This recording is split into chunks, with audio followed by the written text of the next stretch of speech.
Good evening, students.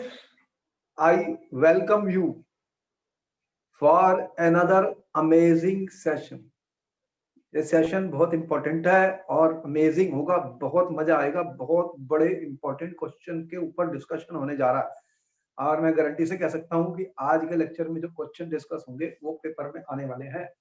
देखो, हर बार हम आपसे मुलाकात करते हैं स्टूडेंट और एक ही प्रॉमिस लेते हैं कि you will keep working hard, regularly work करना है, हार्ड वर्क करना है और अपने नोट्स बहुत अच्छे तरीके से बनाने हैं students, different coloured pens use करके, ताकि आपके जितने भी हमारे लेक्चर हैं वो यूट्यूब में अपलोडेड हैं, आप उनको दोबारा सुन सकते हैं। उनके अंदर बहुत सारे क्वेश्चन आंसर्स का डिस्कशन चल रहा है। ऐसे क्वेश्चन जो इंपॉर्टेंट होते हैं, जो पेपर में आ सकते हैं, उन्हें हम बार बार रिपीट करते हैं स्टूडेंट्स आपके लिए।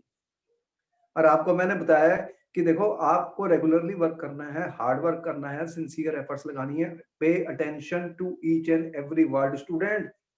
कोई भी वर्ड मैं यूज करता हूँ, कोई वर्ड लिखता हूँ, उस पर अटेंशन देनी है।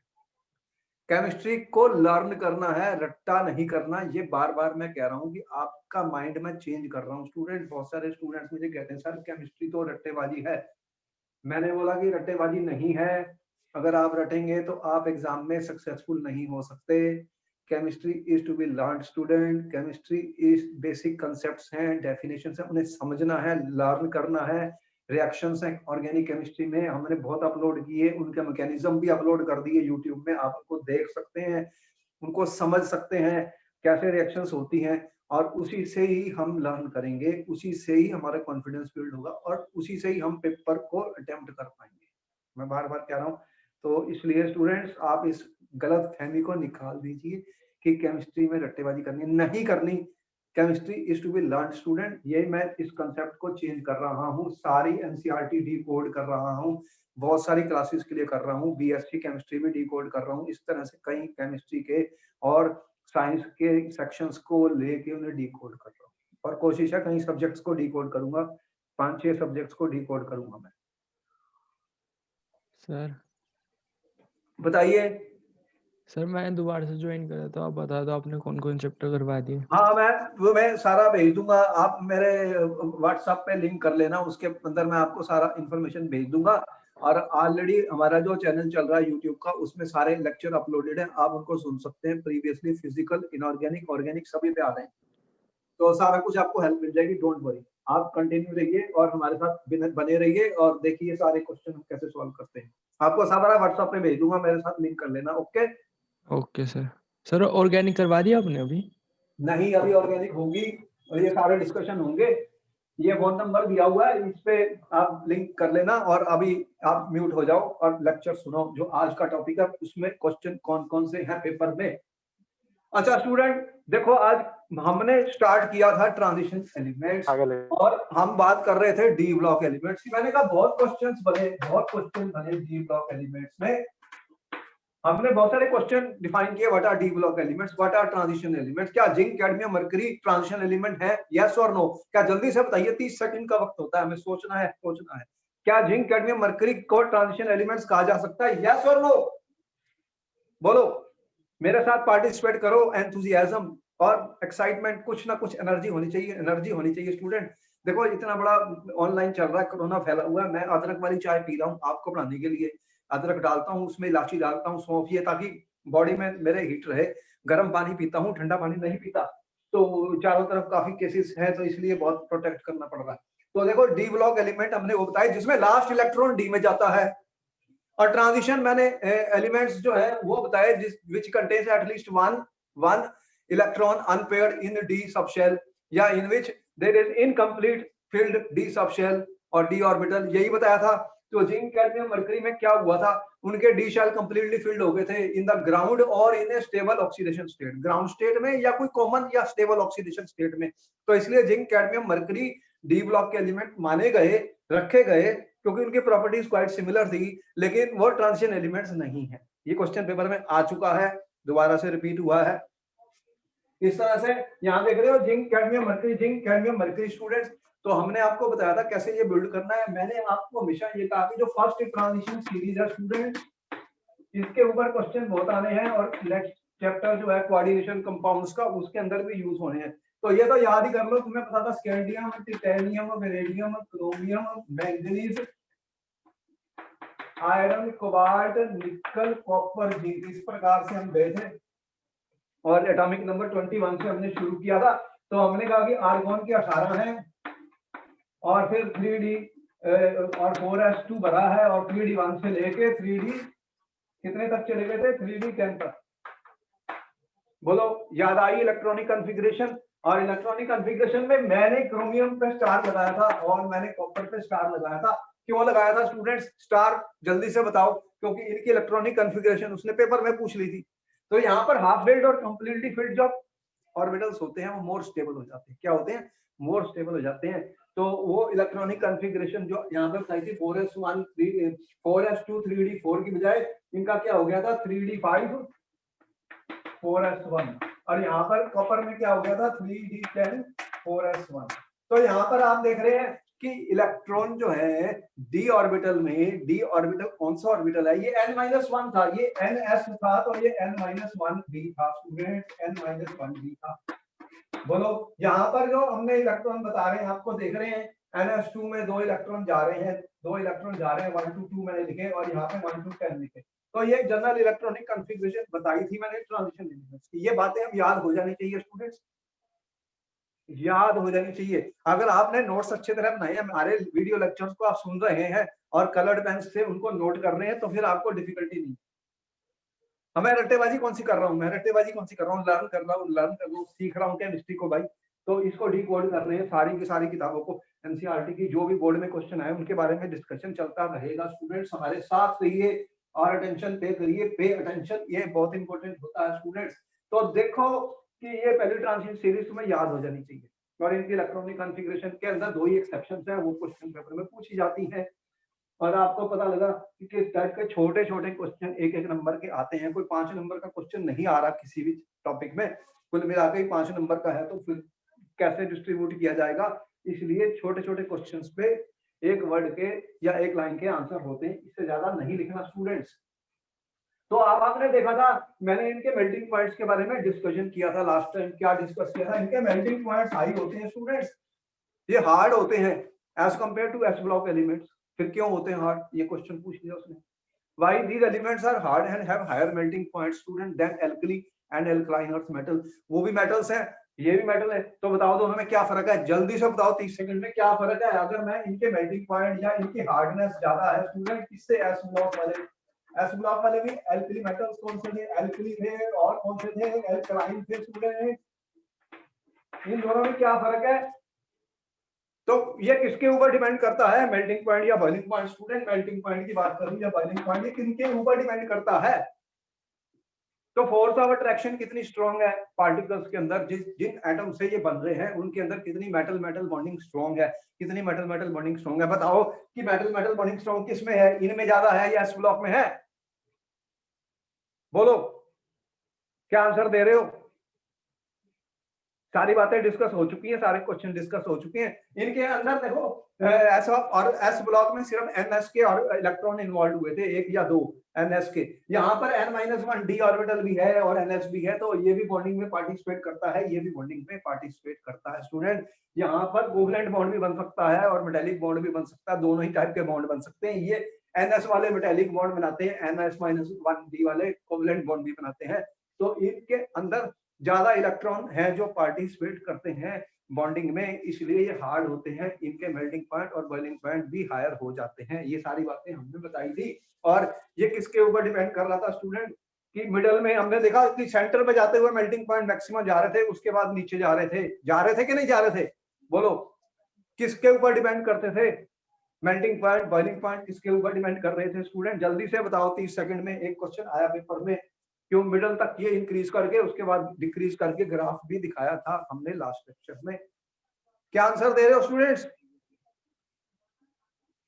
नंबर ऑफ अनपेयर्ड इलेक्ट्रॉन्स के ऊपर डिपेंड करता है। जितने ज्यादा अनपेयर्ड इलेक्ट्रॉन्स थे उतना ही ज्यादा स्ट्रॉन्गर मेटल मेटल बॉन्डिंग हुई थी, उसके कारण उनके मेल्टिंग पॉइंट बढ़ गए थे। और D5 के बाद पेयरिंग शुरू हो जाती है तो नंबर ऑफ अनपेयर्ड इलेक्ट्रॉन कम हो जाते हैं स्टूडेंट्स। तो इसलिए मेटेलिक जो बॉन्डिंग हम दिखा रहे थे वो वीक हो जाती है, तो कोवलेंट बॉन्डिंग फॉर्मेशन भी कमजोर हो जाती है, इसके कारण उनके मेल्टिंग पॉइंट फिर गिर गए।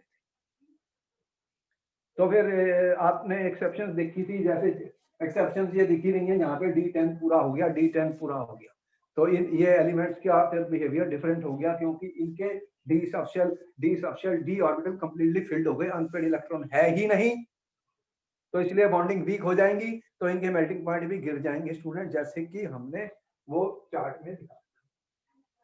फिर मैंने इनकी एंथैल्पी ऑफ एटमाइजेशन की बात की थी स्टूडेंट, की इनकी जो एंथैल्पी ऑफ एटमाइजेशन होती है, एंथैल्पी ऑफ एटमाइजेशन मतलब एटम को निकालना है उनके क्रिस्टल लैटिस से, तो उसको कितनी एनर्जी चाहिए, एंथैल्पी ऑफ एटमाइजेशन पर मोल, किलो जूल पर मोल हमने बताई थी, तो वो भी हमने देखा था मिडल तक इंक्रीज कर रही थी, फिर डिक्रीज कर रही थी। स्टूडेंट एक्सेप्शंस जब होती हैं वो क्रिस्टल स्ट्रक्चर के ऊपर भी डिपेंड करती है, तो वहां भी हमने कहा कि जब अनपेड इलेक्ट्रॉन्स बढ़ रहे हैं तो उनकी बॉन्डिंग स्ट्रॉन्ग होती है, और फिर हमने देखा 5D सीरीज की 4D से ज्यादा थी, 4D की 3D से ज्यादा थी, ऐसे क्वेश्चन ही बनने वाले हैं। उसका कारण भी बता दिया था कि जो मेटल मेटल बॉन्ड है, हैवियर एलिमेंट ज्यादा स्ट्रॉन्ग बनाते हैं, जब उनके मेटल मेटल बॉन्ड ज्यादा स्ट्रॉन्ग बनेंगे तो उनके एंथैल्पी ऑफ एटमाइजेशन और मेल्टिंग पॉइंट भी बढ़ जाएंगे। स्टूडेंट्स यस और नो, ये सारी बातें डिस्कस हुई। फिर दोबारा से रिकैप हुआ क्वेश्चन आंसर्स का, जो भी पेपर में आते हैं उनके बारे में बार बार इलेक्ट्रॉनिक कॉन्फ़िगरेशन के ऊपर कहा इसे मास्टर कर लो, इसे मास्टर कर लो, ये इंपॉर्टेंट है स्टूडेंट, इसको जान लो। तो यहाँ पर हमें समझ में आई ये एलिमेंट बहुत इंपॉर्टेंट है, ये क्वेश्चन एग्जाम में बहुत इंपॉर्टेंट क्वेश्चन आने वाले हैं। अब इंपॉर्टेंट पॉइंट क्या हम आज जो बता रहे हैं स्टूडेंट्स, कि हम बात कर रहे हैं एटॉमिक और आयनिक रेडियाई, और हमारे पास एटॉमिक और ionic radii of D block elements, D block elements के एटॉमिक और आयनिक रेडियाई की बात चल रही है। तो पहला अगर मैं 3D सीरीज को देखूं स्टूडेंट्स, तो होगा क्या कि मैं स्कैंडियम, टिटेनियम, वेनेडियम इस तरफ को जा रहा हूं, और लास्ट एलिमेंट जो मैंने लिखा वो जिंक है स्टूडेंट यहाँ पर। तो 3D सीरीज में अगर मैं जाऊंगा स्टूडेंट, तो इलेक्ट्रॉन्स किसमें फिल हो रहे हैं, डी में, एक एक इलेक्ट्रॉन बढ़ता जा रहा है डी में, तो न्यूक्लियर चार्ज भी बढ़ता जा रहा है, तो डी की स्क्रीनिंग पुअर होती है, डी की स्क्रीनिंग पुअर होती है, डी की जो स्क्रीनिंग होती है स्टूडेंट्स वो वीक होती है, चलो मैं वीक लिख लूं, एस से वीक होती है, पी से भी वीक होती है, तो इलेक्ट्रॉन एक एक बढ़ते जा रहे हैं, न्यूक्लियर चार्ज भी बढ़ता जा रहा है। तो होगा क्या कि जो जेड इफेक्टिव न्यूक्लियर चार्ज है, it increases more, and poor screening है, तो क्या होंगे, इनके जो साइजेस होंगे, sizes will decrease. So what we are expecting कि साइज जो होंगे इनके वो डिक्रीज करेंगे फ्रॉम लेफ्ट टू राइट, क्योंकि न्यूक्लियर चार्ज बढ़ रहा है, तो हम समझते हैं कि इनके साइज बढ़ने चाहिए। अब सिर्फ क्या एक ही फैक्टर होता है जो साइज को डिसाइड करता है, आंसर है नो। एक तो ये इफेक्ट है कि न्यूक्लियर चार्ज बढ़ रहा है, जेड इफेक्टिव बढ़ रहा है स्टूडेंट, वो इलेक्ट्रॉन्स को अपनी तरफ खींचता है, जेड इफेक्टिव बढ़ने से तो साइज कम होते हैं, आउटर मोस्ट के जो इलेक्ट्रॉन है एस वाले से खींचेगा तो साइज कम होगा। लेकिन दूसरे इफेक्ट भी हैं, यहाँ पे आप देख रहे हो, अगर मैं साइजेस देखूं, ये मैंने साइजेस लिखे हैं स्टूडेंट पिकोमीटर में, यहाँ पे देखिए स्कैंडियम, वेनेडियम, यहाँ तो साइज 162 से 127 आया, आप देख रहे हैं साइजेस का। अगर मैं देखूं जो टेबल मुझे बुक में मिली हुई है एटॉमिक साइजेस की, तो साइजेस भी देख लेते हैं क्या से दिख रहे हैं मुझे। अगर मैं स्कैंडियम से स्टूडेंट टिटेनियम, वेनेडियम और क्रोमियम तक चलूं, तो एटॉमिक साइजेस कितना दिखा रहा है, 162, 147 और 134, ये 127, ये पिकोमीटर में है, तो साइजेस कम हो रहे हैं। इसका रीजन मैंने क्या दिया, increase in nuclear charge, poor screening है। यहां तक मैंने क्या रीजन दिया है, जेड इफेक्टिव इंक्रीज हो रहा है और पुअर स्क्रीनिंग है, इसको नोट कर लिया आपने, इसको नोट कर लिया पॉइंट को, कि यहाँ तो साइजेस डिक्रीज हो रहे हैं, बहुत बड़ा डिक्रीज तो नहीं है लेकिन डिक्रीज हो रहे। अब इसके बाद में क्या देख रहा हूं, ये मैंगनीज आया, आयरन आया, कोबाल्ट आया, निकल आया, इनके साइजेस कैसे दिख रहे हैं? 126 और 1, ये तो ऑलमोस्ट सेम ही दिख रहे हैं। तो यहाँ पर क्या हुआ है, साइजेस जो है ऑलमोस्ट सेम हो गए हैं, ऑलमोस्ट सेम हो गए स्टूडेंट। और फिर जिंक पर आया तो इसका साइज तो बढ़ गया है, इंक्रीज आ गया। अब इसी को तो एक्सप्लेन करना है हमें, ये क्वेश्चन आ गया पेपर में, इसको एक्सप्लेन करना है, इसको एक्सप्लेन करना है। यहाँ तक साइजेस तो कम हुए, यहाँ पर ऑलमोस्ट सेम हो गए और यहाँ पर साइज बढ़ गया जिंक का, इसका क्या रीजन बताएंगे? तो मैंने कहा एक फैक्टर तो है कि न्यूक्लियर चार्ज बढ़ रहा है, लेकिन जैसे जैसे क्या हो रहा है, सेकंड पॉइंट में ये लिख रहा हूँ, as more electrons are added, as more electrons are added, तो क्या होगा, यहाँ पे D5 था, उसके बाद पेयरिंग शुरू हो गई, इलेक्ट्रॉन्स की पेयरिंग, D6 इलेक्ट्रॉन आए, D7 आए, D8 आए। तो जैसे जैसे इलेक्ट्रॉन्स बढ़ते जा रहे हैं स्टूडेंट, तो स्क्रीनिंग इफेक्ट इंक्रीज हो जाएगा, स्क्रीनिंग इफेक्ट इंक्रीजेस। ये नोट कर लो, पॉइंट बहुत इंपॉर्टेंट है। एक पॉइंट मैंने ये बताया, स्क्रीनिंग इफेक्ट क्या होगा स्टूडेंट? Screening effect increases. तो स्क्रीनिंग इफेक्ट इंक्रीज करने से क्या होगा, अगर स्क्रीनिंग बढ़ गई तो साइज, फिर साइज में क्या होगा, तो साइज की कंट्रैक्शन जो है जितनी होनी चाहिए वो कम हो जाएगी, तो contraction in size becomes less, contraction in size becomes less. तो ये जो स्क्रीनिंग इफेक्ट है, it counter balances, it counter balances increased nuclear charge, increased nuclear charge। ये लैंग्वेज है, इसको नोट कर लो, क्योंकि जब एग्जाम में लिखना पड़ेगा तो क्या लिखूंगा, वर्ड्स कौन से यूज करने हैं, ये इंपॉर्टेंट होते हैं, उसी के मार्क्स मिलते हैं।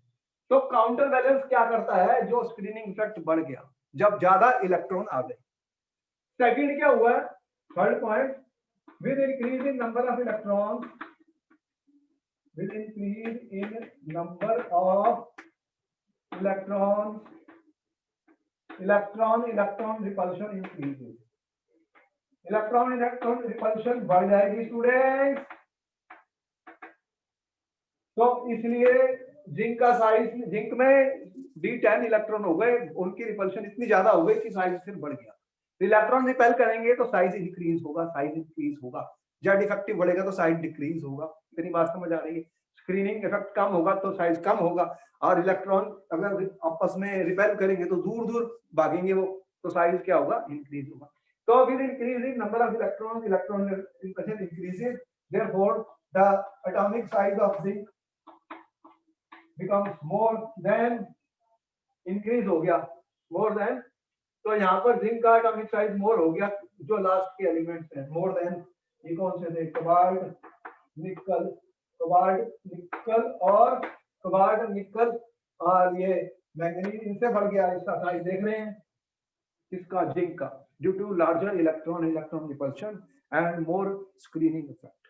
तो ये रीजन हमें एग्जाम में लिखना है स्टूडेंट्स, क्योंकि साइज देख रहे हो, पहले कम हुए, यहाँ भी कम होने चाहिए थे, लेकिन यहाँ पे इलेक्ट्रॉन रिपल्शन शुरू हो गई और स्क्रीनिंग इफेक्ट बढ़ गया, तो दोनों ने काउंटर बैलेंस कर दिया इंक्रीज न्यूक्लियर चार्ज को, यहाँ पे साइज ऑलमोस्ट सेम हो गए और यहाँ पे बढ़ गया। ये इंपॉर्टेंट पॉइंट है, इसको नोट कर लिया स्टूडेंट, नोट कर लिया, बहुत इंपॉर्टेंट पॉइंट है। ये क्वेश्चन आ चुका है पेपर में, फिर पूछेगा कि वेरिएशन इन एटॉमिक साइज बताओ, तो नोट करिए, ये वर्ड्स जो मैंने लिखे थे नोट करिए स्टूडेंट्स, नोट करिए। समझ में आई स्टोरी? एटॉमिक साइज की बात कर रहा हूं, बहुत इंपॉर्टेंट कंसेप्ट है। Can I rub this student? आपने नोट कर लिया तो मैं इसको मिटा दूं? Yes sir. सारा पॉइंट है, ये पॉइंट है, ये क्वेश्चन है पेपर के लिए। अच्छा, अब देखो कि अगर मैं ये देखूं, ये सेम सीरीज में, हर सीरीज में ऐसे ही दिख रहा है, पहले ये कम हुए, फिर ऑलमोस्ट सेम हो गए, फिर लास्ट वाले का बढ़ गया, लास्ट वाले का बढ़ गया, क्योंकि यहाँ पर स्क्रीनिंग इफेक्ट बढ़ गया और इलेक्ट्रॉन रिपल्शन बढ़ गई, तो वो काउंटर बैलेंस कर गया जो इफेक्टिव न्यूक्लियर चार्ज को था। सेम रीजन बता रहा हूं, ये 3D सीरीज है, ये 4D सीरीज है, ये 5D सीरीज है स्टूडेंट। आप देख रहे हैं कैसे कैसे चल रहा है 3D सीरीज, स्कैनियम से लेके वहां तक 3D, ये 4D सीरीज, और ऊपर से नीचे आएंगे तो फिर क्या होना चाहिए, साइज बढ़ना चाहिए। तो लेट मी सी एक और सेकंड क्वेश्चन जो पेपर में बहुत बार आता है, सेकंड क्वेश्चन जो पेपर में बहुत बार आता है स्टूडेंट, वो भी देख लेते हैं। अब मैं कह रहा हूं कि एटॉमिक और ionic radii as I move down the series, down the group कह लूं या सीरीज, मतलब 3D से 4D जाऊंगा तो साइज इंक्रीज होगा, ठीक है, क्योंकि नया शेल ऐड हो गया। किसी भी ग्रुप के नीचे जाता हूं तो क्या होता है स्टूडेंट, साइज बढ़ेगा, यस और नो? किसी भी ग्रुप के नीचे जाता हूं तो साइज बढ़ेगा क्योंकि नए शेल ऐड हो रहे हैं। 3D as I move from 3D to 4D size increases. Scandium का 162, इथेरियम का 180, ये 147, 160 साइज बढ़ गया, साइज बढ़ गया, साइज बढ़ गया। जब मैं 3D से 4D तक गया तो डाउन द ग्रुप, मैं ये कह रहा हूं डाउन द ग्रुप से student, down the group series from 3D to 4D the atomic size increases because due to addition of new shell। ठीक हो गया? बोलो यहां तक कोई गलती की मैंने? जब नया शेल ऐड होगा, नया कमरा ऐड हो गया मकान के ऊपर, तो मकान की बिल्डिंग का कद बढ़ेगा ही ना। अरे एक फ्लोर बनी थी, दूसरी बना दी तो बढ़ गया ना, तीसरी फ्लोर ऐड हो गई तो और भी बढ़ गया। तो यहाँ पर एक शेल था 3, देख रहे हो, ये फोर्थ शेल के थे, ये फिफ्थ से पीरियड नंबर बढ़ गया। जब पीरियड नंबर बढ़ गया तो आउटर मोस्ट शेल भी एक ऐड हो गया, तो उससे साइज बढ़ने चाहिए और 3D से 4D में बढ़े। पर जब मैं 4D से 5D गया, अब क्या हुआ, इंपॉर्टेंट पॉइंट, 4D से 5D में गया तो मैंने देखा the size of 5D series is almost equal to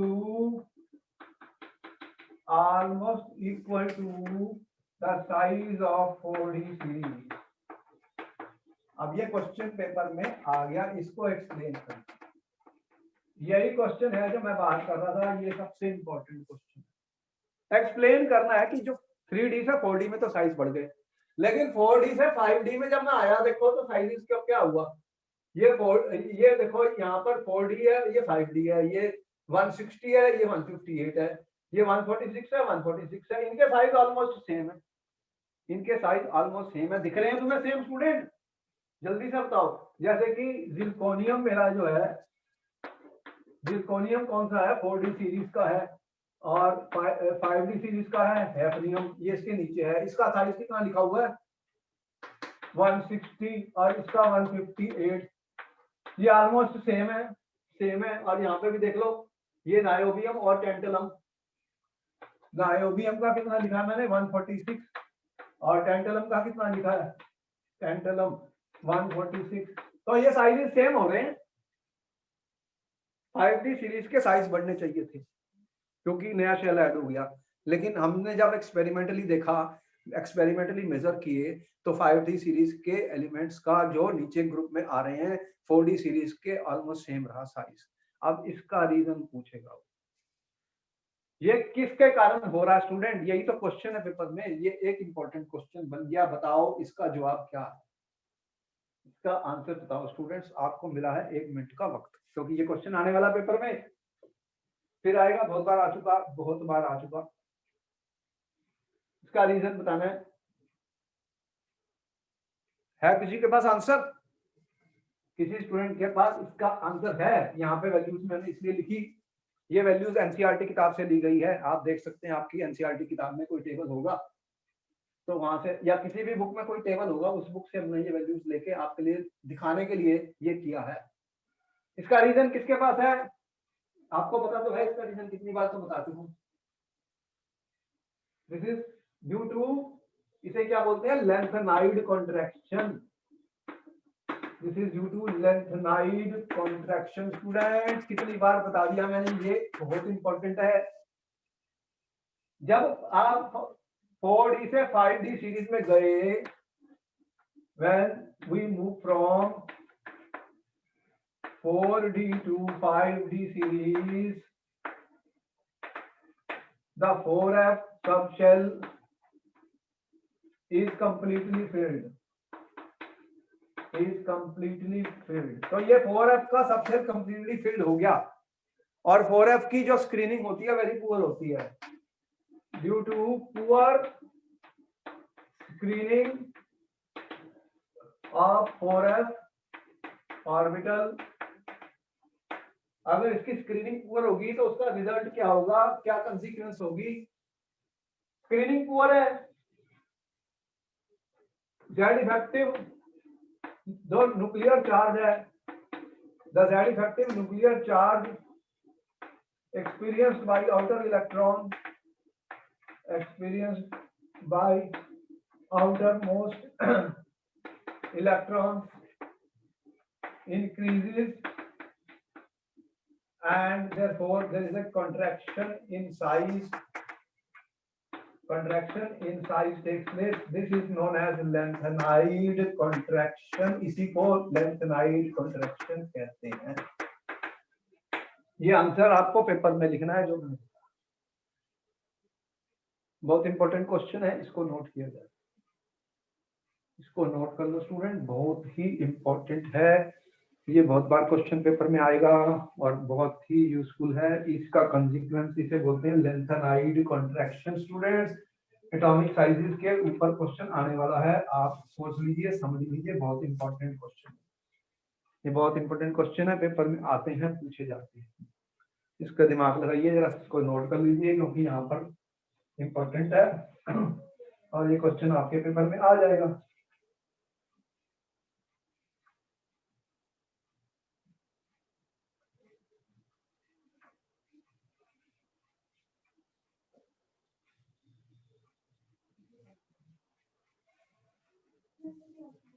देखो इसको मैंने इस ग्राफ में शो किया है, आपकी एनसीईआरटी किताब में भी एक ग्राफ मिलेगा, ये डायग्राम आपको एनसीईआरटी किताब में मिल जाएगी, पूरा एग्जैक्ट टू द स्केल। मैंने सिर्फ आपको शो करने के लिए किया है। ये मेरी 3D सीरीज है। 3D सीरीज कौन सी है? ये स्कैंडियम से लेके जिंक तक है।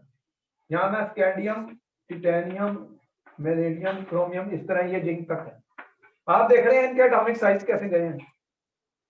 जो मैंने एटॉमिक साइज पहले भी बताया था, ये कम हुए थे, ये ऑलमोस्ट सेम हो गए और फिर जिंक पे बढ़ गए। यहाँ पे जेड इफेक्टिव ज्यादा था, और यहाँ पे क्या हो गया, स्क्रीनिंग इफेक्ट बढ़ गया और इलेक्ट्रॉन इलेक्ट्रॉन रिपल्शन शुरू हो गई। मिडल के बाद इलेक्ट्रॉन का नंबर बढ़ गया, और जिंक के केस में 10 इलेक्ट्रॉन है, डी में इलेक्ट्रॉन इतनी हाई हुई कि साइज बढ़ गया। 4D का साइज इससे बड़ा है क्योंकि नया शेल ऐड हो गया है। ये 4D सीरीज है, देख रहे हैं, ये मेरा 3D के साइज। ये एटॉमिक रेडियाई मैंने दिया पिकोमीटर में ये ट्रांजिशन एलिमेंट्स हैं, और ये मेरी है स्टूडेंट्स 4D की सीरीज। ये 4D के हैं, 4D के साइज 3D से बड़े हैं क्योंकि नया शेल ऐड हो गया है। लेकिन 4D से 5D में आते मैंने क्या लिखा, ये देखो, ये बिल्कुल ही इसके ऊपर आ गए, ऑलमोस्ट सेम हो गया। तो 5D और 4D का साइज ऑलमोस्ट सेम हो गया, 5D और 4D का, ड्यू टू लेंथेनाइड कॉन्ट्रैक्शन। इसी को कहते हैं लेंथेनाइड कॉन्ट्रैक्शन, इसी को क्या बोलते हैं, लेंथेनाइड। इसको नोट कर लो। यहाँ पे देख रहे हो, यहाँ पे ये मेरा 3D 4D 5D, जैसे ही मैं लेंथेनम में आया तो देख रहे हो साइजेस सेम हो गए हैं। यहाँ पर हैफनियम, टेंटलम और इनके मरकरी, और इसके देख रहे हैं कैडमियम, मरकरी, गोल्ड, सिल्वर और गोल्ड का साइज भी देखिए 144 पिकोमीटर। ये प्लेडियम और प्लाटिनम का भी देखिए सेम ऑलमोस्ट साइज होते जा रहे हैं क्योंकि ये यहाँ पे लेंथेनाइड कॉन्ट्रैक्शन हो गई है। इसको क्या बोलते हैं, लेंथेनाइड कॉन्ट्रैक्शन। इसको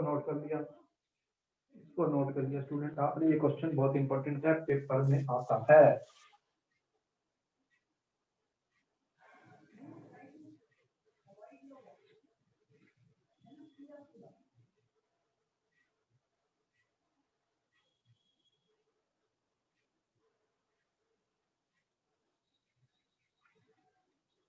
और अगर मैं आयनिक रेडियाई देखूंगा तो जो डी ब्लॉक के एलिमेंट्स हैं उनके, इनके जो आयनिक रेडियाई हैं वो कम होते हैं, रिप्रेजेंटेटिव एलिमेंट से आयनिक रेडियाई जो डी ब्लॉक ये मैंने नोट कर लिया, इसको हटा दूंगा।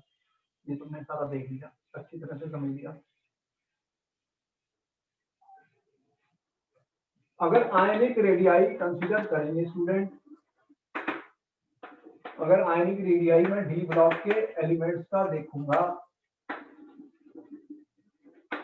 इन द सेम पीरियड,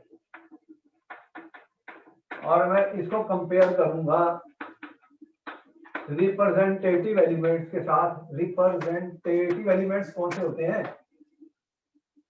जो एस और पी ब्लॉक के होते हैं, एस और पी ब्लॉक के होते हैं। तो इनके साइज जो डी ब्लॉक एलिमेंट्स के आयनिक साइज है वो लेस है देन एस एंड पी, क्योंकि इसमें इलेक्ट्रॉन डी में आ रहे हैं, और पी ब्लॉक वाले तो तुम्हें पता है वो इलेक्ट्रोनेगेटिव एलिमेंट हो जाते हैं, उनके साइज तो बढ़ेंगे, उनको इलेक्ट्रॉन को गेन करते हैं।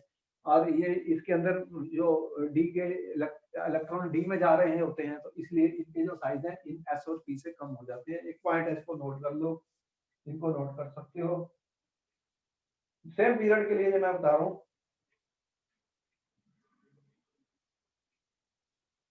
एस एंड डी वाले जो पॉजिटिव आयंस फॉर्म करते हैं, ये भी आपको पता है। एस एंड डी वाले जो एलिमेंट्स हैं ये मोस्टली पॉजिटिव आयंस फॉर्म करते हैं, और पी ब्लॉक वाले क्या होते हैं? पी ब्लॉक में मोस्टली वो नेगेटिव आयंस, मतलब इलेक्ट्रॉन को गेन करते हैं, उनकी इलेक्ट्रॉन ज्यादा होती है, वो नेगेटिव आयंस फॉर्म करते हैं मोस्टली मैं कह रहा हूँ। तो जो डिफरेंसेस हमें दिखते हैं, रिप्रेजेंटेटिव एलिमेंट एस और पी वालों को कहते हैं, डी वाले उनके बीच वाले हैं, वो D block elements, student D block elements.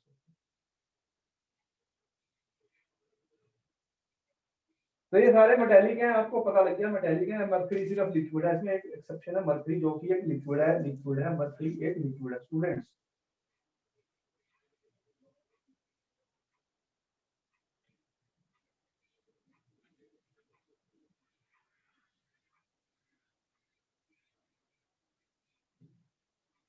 अब इनकी डेंसिटी अगर मैं देखूं,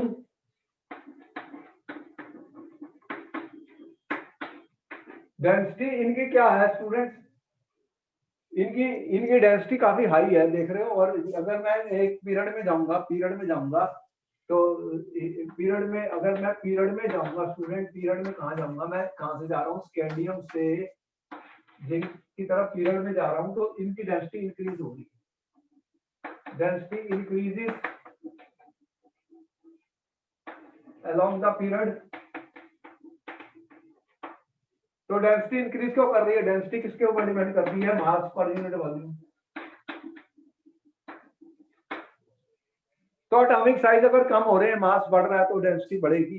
तो ये दो फैक्टर्स होते हैं, इन दोनों के ऊपर डिपेंड करती है। तो यहाँ पर देख रहे हैं 3.43 से चल के ये कॉपर की 8.9 ग्राम पर सेंटीमीटर क्यूब है, ये ग्राम पर सेंटीमीटर क्यूब है। कैडमियम की डेंसिटी 3.43 ग्राम सेंटीमीटर इनवर्स है। तो आपको दिख रही है कॉपर की कितनी है? 8.9 ग्राम सेंटीमीटर। तो इनकी डेंसिटी हाई है और ये इंक्रीज कर रही है, because 10 atomic size are decreasing, mass increase कर रहा है, मास इंक्रीज कर रहा है, एटॉमिक साइज कम हो रहे हैं, तो इनकी डेंसिटी बढ़ जाएगी स्टूडेंट, बढ़ रही है।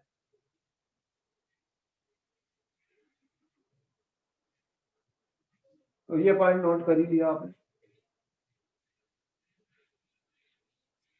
ये पॉइंट आपने नोट कर लिया स्टूडेंट।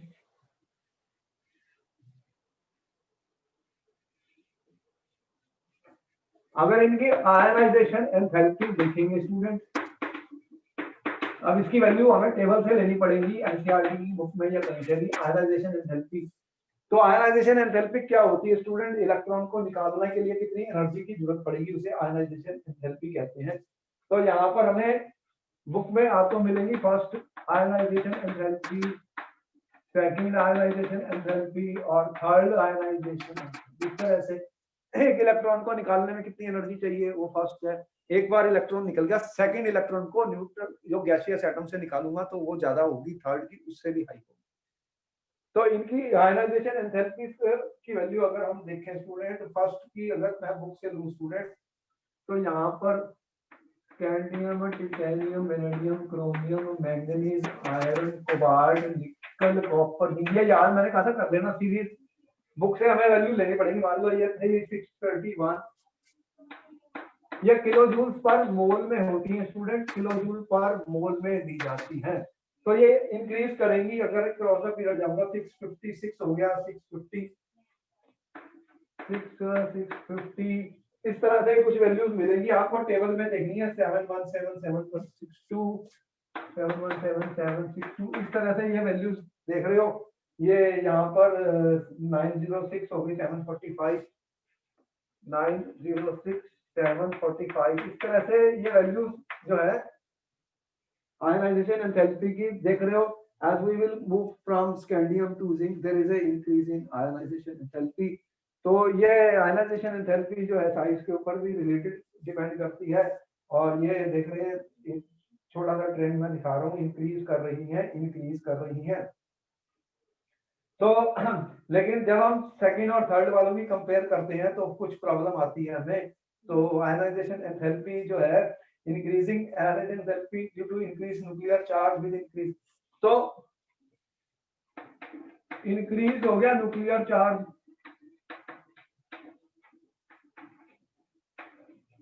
ऐसे मैं जा रहा हूं तो इंक्रीज हो गया न्यूक्लियर चार्ज, तो फिर इंक्रीज हो रही है आयनाइजेशन एंथैल्पी। तो आयनाइजेशन एंथैल्पी बढ़ रही है क्योंकि न्यूक्लियर चार्ज बढ़ रहा है। न्यूक्लियर चार्ज अगर इंक्रीज हो जाएगा तो एनर्जी इलेक्ट्रॉन को निकालने की भी बढ़ जाएगी, बढ़ जाएगी।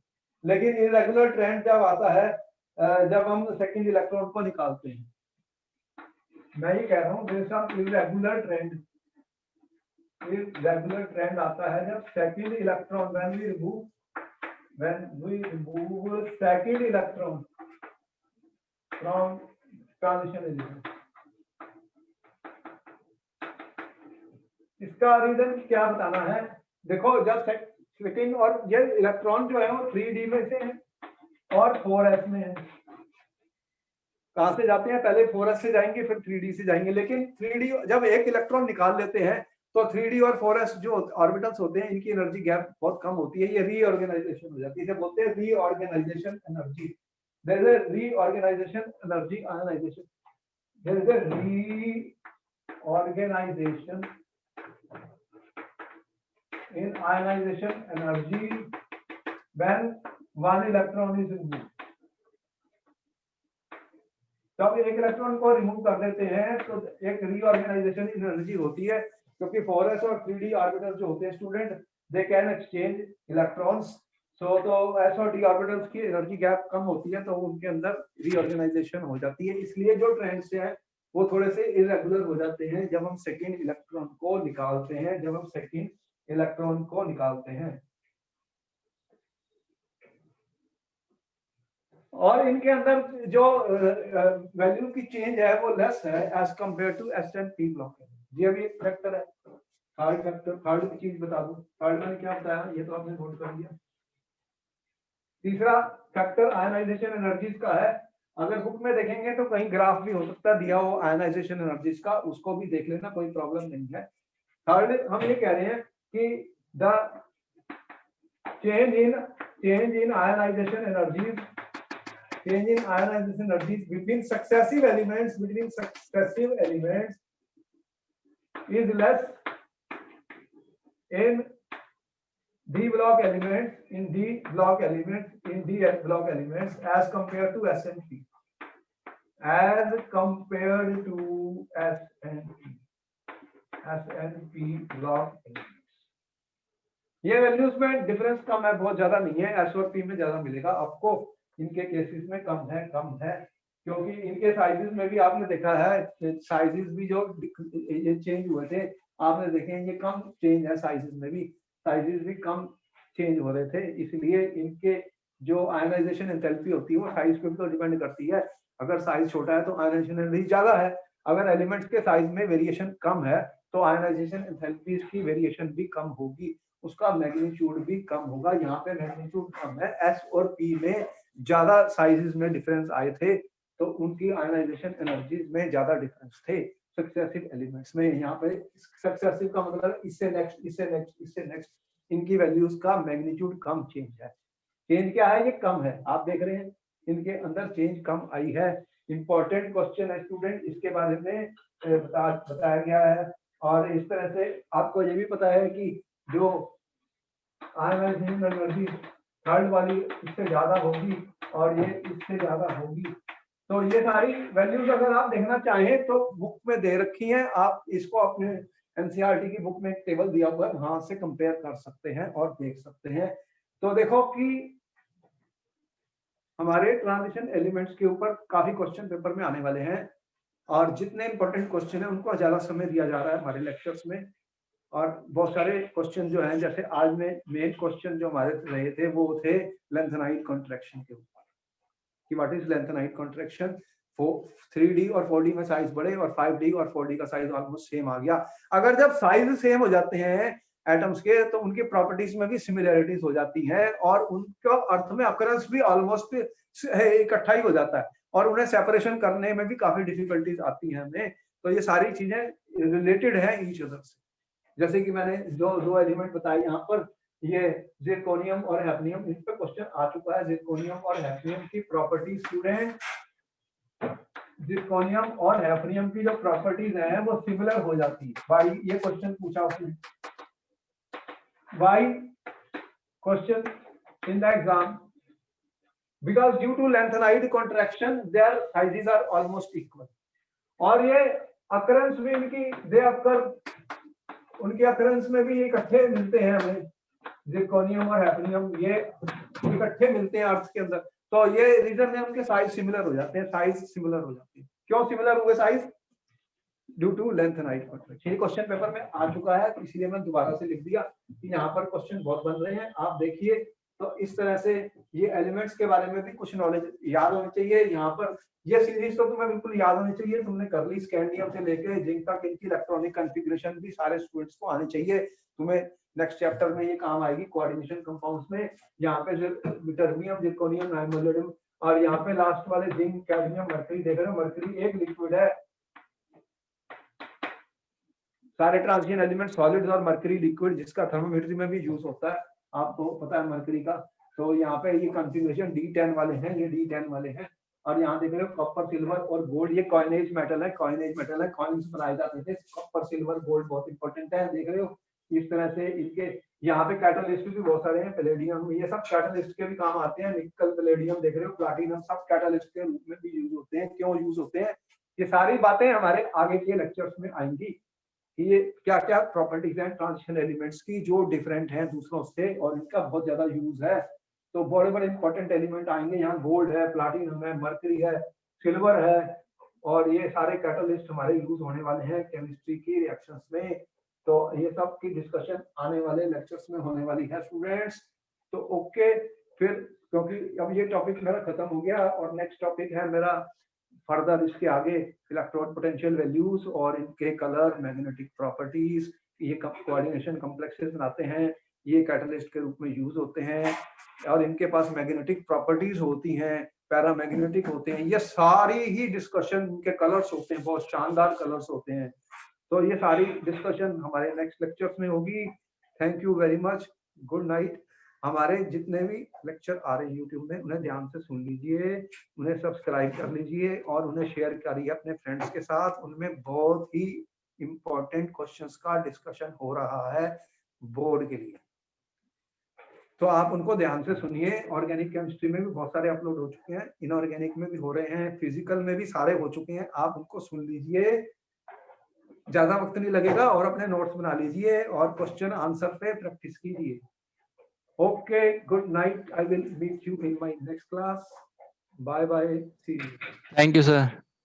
ओके।